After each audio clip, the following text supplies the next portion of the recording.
Chegamos no quarto tópico da nossa lição da Escola Sabatina. Neste quarto tópico, que tem por título Pouca Fé e Muita Autoconfiança, nós vamos conhecer um lado um pouco mais obscuro, podemos dizer, da personalidade do apóstolo Pedro.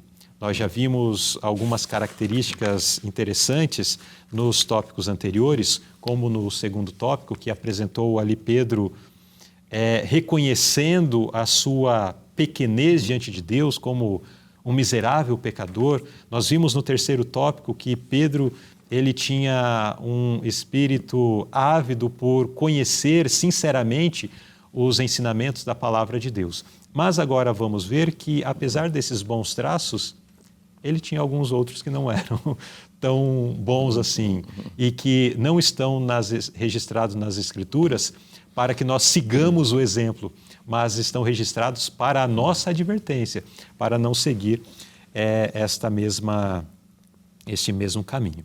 Mas vamos lá, vamos à primeira pergunta desse quarto tópico. O que devemos aprender com o registro da primeira experiência de Pedro de andar pela fé? Aqui um aspecto bom, mas também um negativo logo na sequência. É verdade.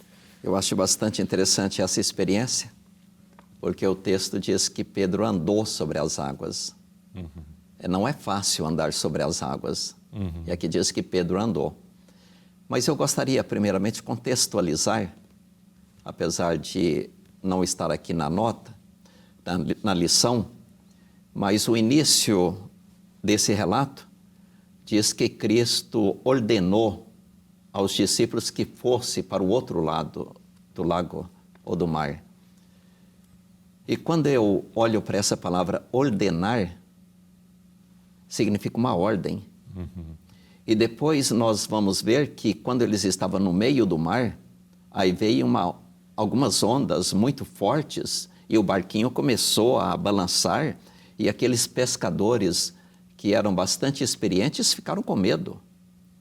Aí me vem a pergunta, mas por que Jesus então deu esta ordem se ele sabia que eles iam enfrentar essa situação difícil lá no mar? Aí quando eu chego no Evangelho de Marcos, ali é substituída essa palavra ordenou por forçou. Então, quer dizer, eles foram forçados a ir. Então, isso dá uma conotação mais forte. Agora, por quê? Naturalmente, Cristo tinha uma lição. Ele queria nos ensinar algo. E eles foram. E quando eles estavam no meio do mar, o mar começou a ficar agitado, o barquinho começou a balançar de um lado para outro. Aí, de repente, Cristo aparece andando sobre as águas. E naquele momento, quando Cristo apareceu, os discípulos olharam para Cristo e ficaram com medo. Eu não sei se você recorda, internauta, mas eles disseram, é um fantasma. Agora eu volto a fazer a pergunta que o irmão Luzirley fez para vocês há pouco tempo antes. Quem é Cristo para você? Na hora da bonança, quando tudo vai bem, é fácil dizer que Cristo é o nosso Salvador, que Ele é o nosso Deus. Mas eu pergunto, e no momento da prova? E no momento da dificuldade? Quem é Cristo para você? Será que é só um fantasma? Então, Pedro, um pouco antes, tinha dito, tu és o Cristo, o Filho do Deus vivo. E essa declaração foi muito positiva, mas agora ele diz, é um fantasma. Será que no momento da dificuldade nós abandonamos Cristo também? Mas o que aconteceu? Pedro, naquela dúvida, é um fantasma, não é? Aí Cristo anima, ele diz, não, sou eu. E quando Cristo diz, sou eu, ele ainda duvidando, aí ele diz aqui, olha, se és tu, manda-me ir ter contigo por cima das águas. Olha aqui ainda a dúvida, se és tu. Ele ainda estava duvidando, mas Cristo diz, então vem, Pedro. E Pedro começou a andar sobre as águas, que maravilha. Esse é um momento positivo. Mas o que aconteceu? O vento soprou mais forte, a onda levantou mais forte, ainda mais alto. Naquele momento, Pedro desviou o olhar de Cristo. Talvez o velho homem voltou a dominar Pedro, e talvez ele se sentiu melhor do que os outros. E agora, sem ver Cristo, a onda alta, Pedro começa a afundar. E naquele momento, quando Pedro estava afundando, ele clama: Senhor, tem misericórdia de mim. Aqui nós vemos o ponto positivo. Cristo socorreu. Cristo não deixou Pedro morrer. Cristo estendeu a mão e resgatou Pedro.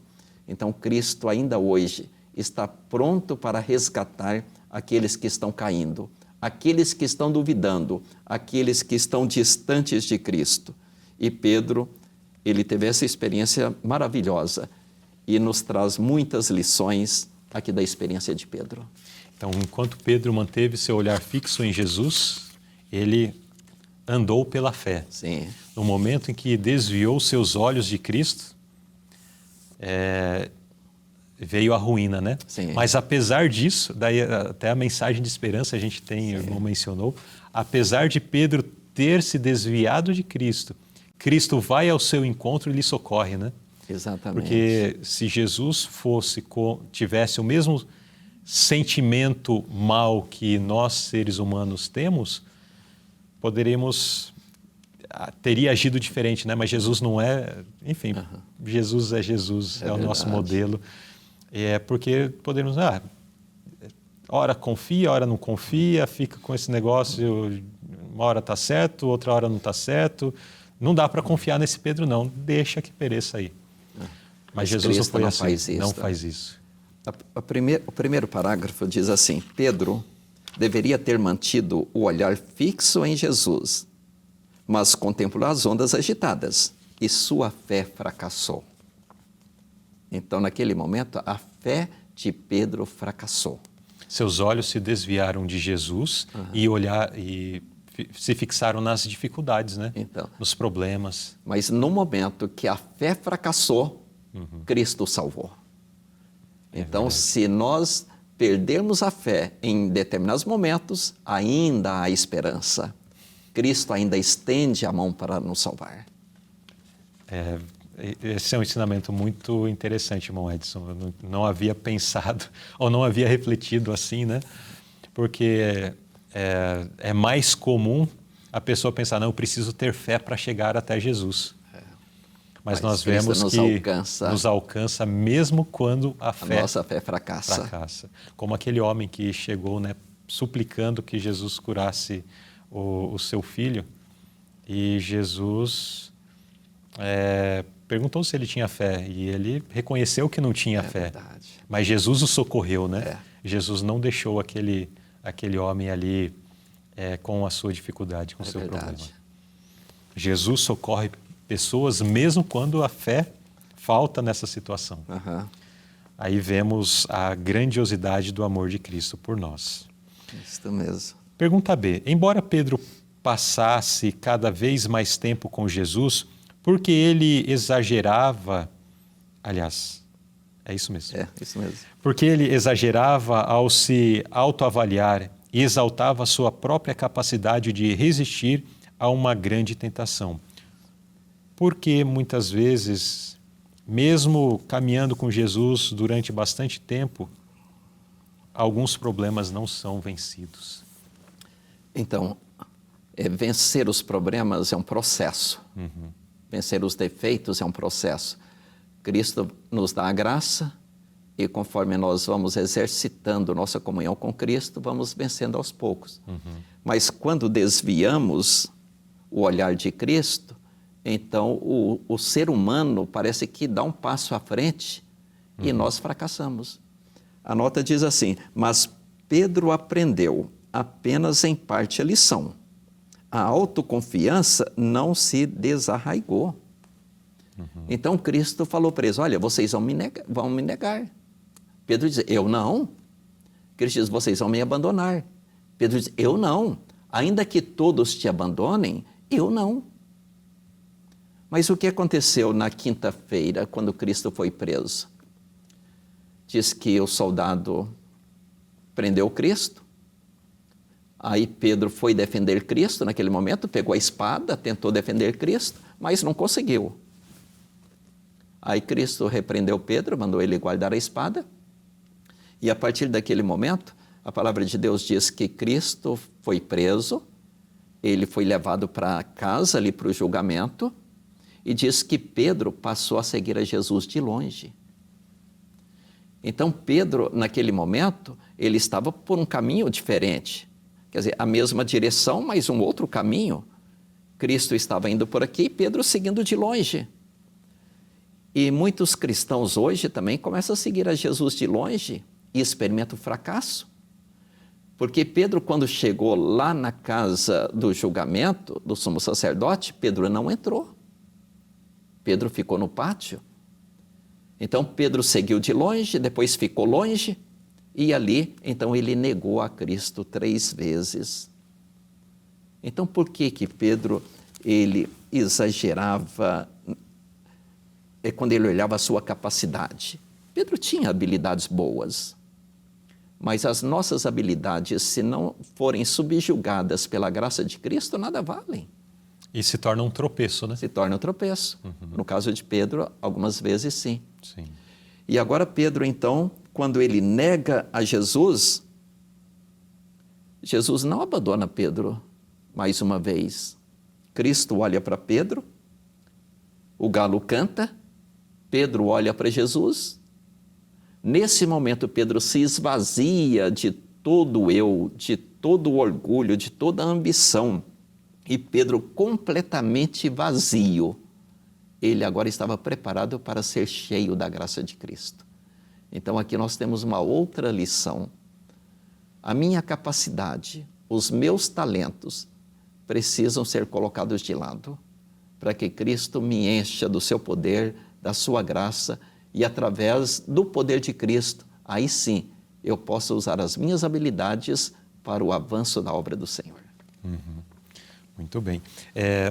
Quero frisar a primeira frase da nota, que pontua assim, olha, não há nada mais ofensivo a Deus ou mais perigoso para a alma humana quanto o orgulho e a autossuficiência. De todos os pecados, é o que menos desperta esperança, o mais incurável. Claro que não existe pecado, pecadinho ou pecadão, né? Todos eles, diante de Deus, são semelhantes. No entanto, existem pecados que são mais fáceis de serem reconhecidos e, com a ajuda e a graça de Deus, o processo é um pouco mais suave para se desarraigar deles, né? Mas o orgulho e a autossuficiência, eles cegam a pessoa. Sim. Ela não se sente orgulhosa, ela não se sente... Ela manifesta a autossuficiência, mas ela não diz eu sou autossuficiente, né? E isso faz com que a pessoa tenha atitudes como que alguém que está cego para a sua real condição.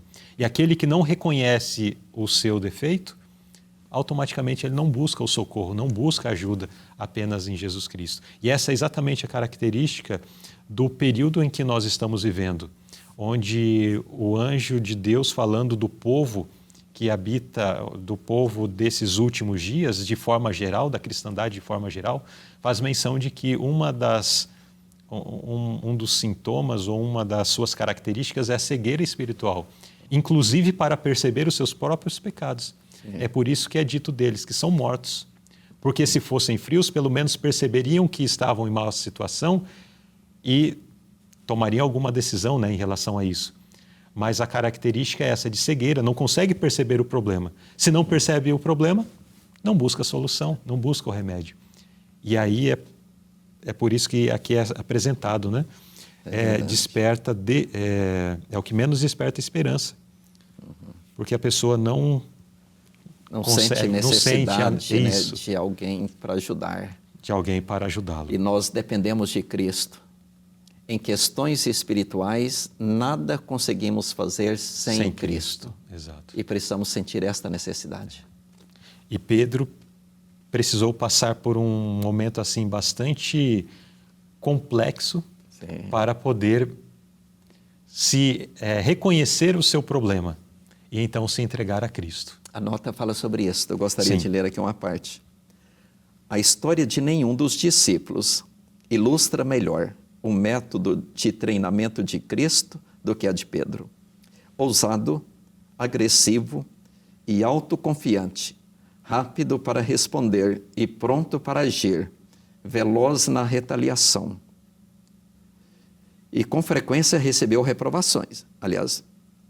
Mas, por outro lado, generoso em perdoar, Pedro muitas vezes errou e com frequência recebeu reprovações. Pacientemente, com amor criterioso, o Salvador lidou com seu discípulo impulsivo, buscando conter sua autoconfiança, ao mesmo tempo em que ele ensinava humildade, obediência e fé. Que bom. Então aqui nós entendemos que Cristo teve paciência. Cristo trabalhou com Pedro. Pedro foi sendo modelado, Pedro foi sendo transformado. E de filho do trovão, Pedro passou a ser o discípulo do amor. Então, nós precisamos aprender isto. E Cristo está pronto para trabalhar conosco. Ele está pronto para nos transformar. Agora, nós precisamos sentir esta necessidade. Exatamente. Que rica lição para todos nós, né? Um ensinamento, assim, muito profundo e que, com certeza, nos toca num ou outro ponto da vida e que vamos a Cristo, vamos buscar esse amor, vamos buscar o seu Espírito transformador também, para que sejamos convertidos do nosso orgulho, da nossa autossuficiência, enquanto a porta da graça está aberta. Pergunta C. Por que muitos anos de membresia na igreja não garantem uma fé mais forte? É o tempo que determina a força de uma fé, irmão? Não é. A fé não é fortalecida pelo tempo. A fé é fortalecida pelo ouvir, pelo estudar da palavra de Deus, pela nossa experiência com o Senhor, não pelo passar do tempo. Aqui nós temos um texto muito interessante. Se alguém cuida saber alguma coisa, ainda não sabe como convém saber. Então, eu preciso estar firmado em Cristo. A minha fé precisa estar firmada em Cristo. E se eu tentar fortalecer a minha fé pelo conhecimento humano ou pelo passar do tempo, eu experimentarei o fracasso e a frustração. E a palavra de Deus aqui nos adverte: aquele, pois, que cuida estar em pé, olhe, não caia. Então, precisamos de Deus. Eu vejo aqui a experiência dos discípulos que tinham fé, mas eles tinham uma fé pequenininha, uma fé bem frágil. Eles conseguiram realizar alguns milagres. Mas na noite da transfiguração, quando Cristo subiu ao alto do monte com 3 discípulos, ali na parte baixa ficaram 9. E o homem trouxe o filho endemoniado e eles tentaram expulsar o demônio a noite toda e não conseguiram. E depois perguntaram por que eles não conseguiram. Aí Jesus deu a explicação. Eles não tinham uma fé forte, uma fé fortalecida pela oração, pela comunhão com Deus. Então era uma fé frágil. Mas quando nós estamos ligados a Cristo, constantemente realizando a obra de Cristo, a nossa fé vai fortalecendo. Uma prova vencida nos dá poder para vencer uma outra mais forte. Essa outra mais forte vencida nos dá poder para vencer uma outra. E assim a nossa fé vai se fortalecendo. Então não é o tempo, né? Mas é a experiência. Sim. É aquilo que nós fazemos com o tempo. Né? Com o tempo, com as circunstâncias que o tempo vem nos trazendo, né? Então, se com o poder de Deus, prova após prova, nós buscamos graça e força para vencê-las e saímos vitoriosos delas, então esta fé é fortalecida, independente do tempo. Para alguns, esse tempo pode ser curto. Sim, sim. Se é uma experiência de constante oração, de constante entrega a Deus, de estar sempre buscando a vitória através de Cristo. Agora, se existe inconstância, um momento a pessoa se dedica, depois fracassa, se retrai, depois se dedica mais um pouco, é um processo muito mais lento. Sim, então, sim. Precisará de anos para alcançar alguns poucos degraus, né? Mas que nós possamos ter um vislumbre correto de como tem sido a nossa relação com Deus e perceber se nós estamos escorados no tempo e, consequentemente, falhando, né? Porque o tempo, nós já vimos, não garante, mas ou se nós estamos buscando prova após prova, situação após situação, nos firmar na palavra de Deus e buscar as vitórias através do Espírito Santo. É verdade. Isso até me levou a pensar um detalhe. Às vezes nós pensamos, não, o ano que vem tal eu vou entregar a minha vida a Cristo, vai ser, porque este ano ainda está em construção. E daí quando entra o novo ano, é a mesma coisa, não, vai ficar para o ano que vem. E nunca chega e fica naquele sem crescimento espiritual. E o amanhã não pertence a nós, né? Pois é. Não podemos garantir que estaremos vivos amanhã. Então, por isso, devemos aproveitar o hoje. E na situação, e aí fica uma pergunta reflexiva para todos os internautas, na situação em que nos encontramos hoje, se Deus nos chamar ao descanso, qual seria a nossa situação? Estaríamos definidos, a nossa situação estaria definida para a perdição ou para a salvação? Se hoje, se nesse instante, o irmão Edson frisou algo muito importante, o amanhã não nos pertence.